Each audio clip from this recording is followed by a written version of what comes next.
Our first week together was only one day, as the work week began on the Tuesday. We focused on building our foundations as a group and got to know each other through creating a rational agreement and setting boundaries, clarifying how we'd communicate. We discussed how to handle differences of opinions and made sure that every voice was respected.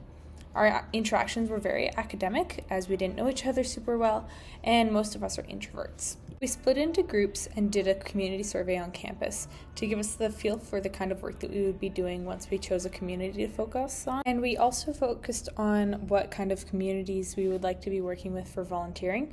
And we eventually chose the Children's Cottage Society because of its proximity to campus, the range of volunteer opportunities, and the straightforward application process. In week 2, our attention shifted to selecting a community.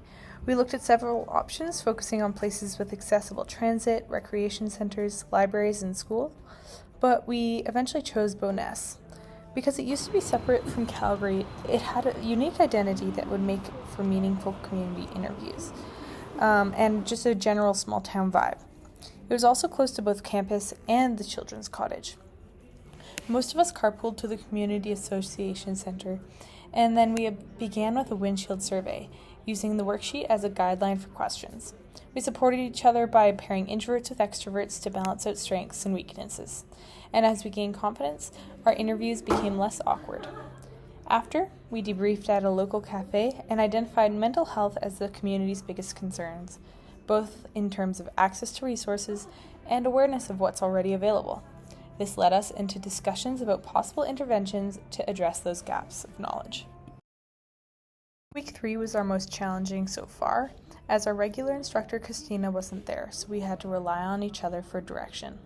We visited a senior center, but we didn't contact them in advance as it was a last-minute decision.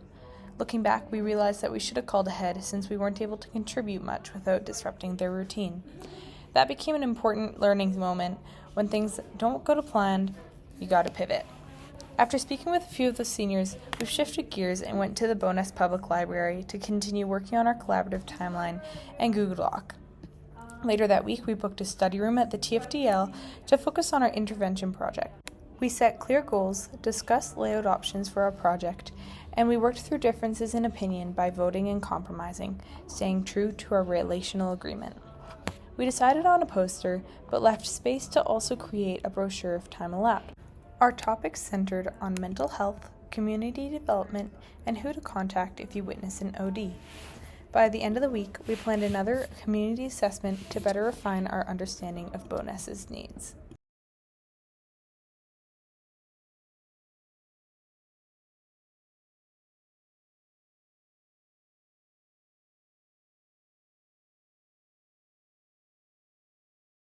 In week 4, we initially planned to return to Bowness on Monday, but we had to change our plans to accommodate a group member's appointment. We decided to do the community assessment the next day. We discussed what we would do for the last few weeks of this course, and aside from the intervention, we still had a lot to do, such as our volunteering and IndigiTrails. Until this week, the Children's Cottage still hadn't gotten back to us, and since we only have a few weeks left, we had no choice but to explore other opportunities. So we pivoted and reached out to the Senior Center at Bowness, as they were always looking for volunteers, and we were given the opportunity to clean their kitchen. It was also greater clarity on the project expectations, and the process was way more organized. We had 3 tasks to complete: the collaboration timeline, the intervention, and the health promotion project that we were supposed to present.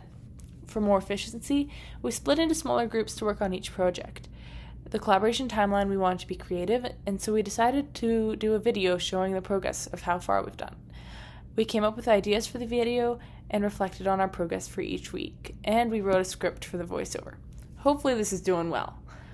On the second day, we gained further insight into the community, and we were able to narrow down our resources even more to the topic of mental health. Asking people about the sensitive topic proved to be more challenging than last time, but we ensured that we remained respectful of their boundaries and their willingness to answer. After that, we debriefed on our experience and had the information that we had gathered. We made multiple calls to fact check and asked for more details so that we could add it to our poster. Overall, it was a very productive week, and we finalized our intervention and layout of the collaboration timeline with the project.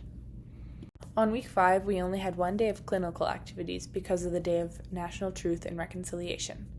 Unlike our usual meetup time, we met up at the Senior Center at 8:45 to fulfill our volunteer experience for this course. We were asked to clean the kitchen, and we spent hours working as a team to wash all the dishes and wipe down all the cupboards, along with all the counters. Afterwards, we had a short break to eat lunch before playing with seniors. We did floor curling using sticks to accommodate the seniors so they wouldn't have to bend down to grab the rocks. It was really fun with lots of friendly competition and welcoming seniors. After spending an enjoyable time with the elders, we went to the community center to work more on our project. Our group was thinking about the wrong time for when we needed to present, so our plans needed to be adjusted. And we wanted to spend the half day on Monday so that we would have time to finish our project and practice presenting, but we forgot to consider the Indigenous walk, which we had planned to do on the same day, which gave us less time to work on the project, so we had to change our plan again. We tried to finish as much as we could, but we were open to working on it outside of school, as long as we managed to finish our parts before the next week.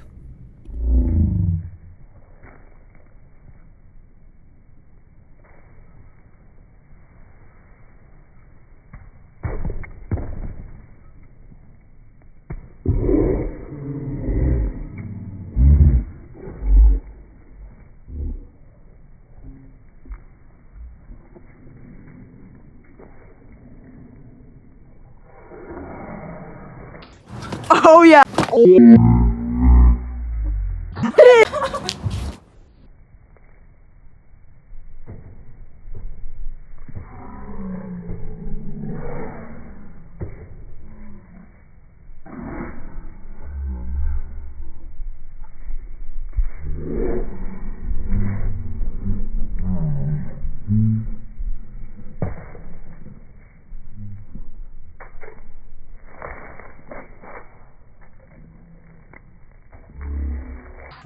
I have to do it.